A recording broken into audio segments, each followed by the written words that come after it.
حب الأنام.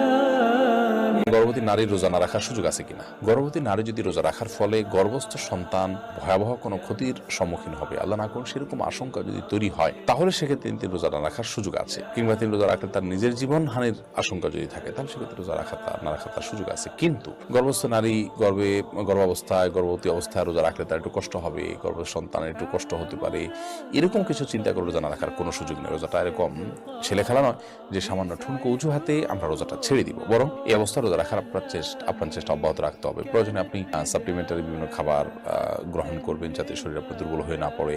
আপনি আরো বিভিন্ন পদ্ধতিতে রোজা রাখাটাকে সহজ করতে পারেন, যেমন দিনের বেলায় বেশিরভাগ শুয়ে ঘুমিয়ে এবং রাতে বেলায় কাজ করে আপনি দিনের রোজা রাখাটাকে সহজ নিয়ে করতে পারেন। এরকম বিভিন্নভাবে আমাদের মা বোনদের রোজা রাখা উচিত। গর্ভস্থ সন্তান নেককার হওয়ার জন্য আপনার ইবাদতবন্দেগী আরো বেশি করা উচিত, যাতে করে এটার প্রভাব তার উপরে পড়ে। তবে হ্যাঁ, এটার জন্য অবশ্যই নিজের সেফটি এবং সন্তানের সেফটি বিষয়ে আপনি খেয়াল রাখবেন।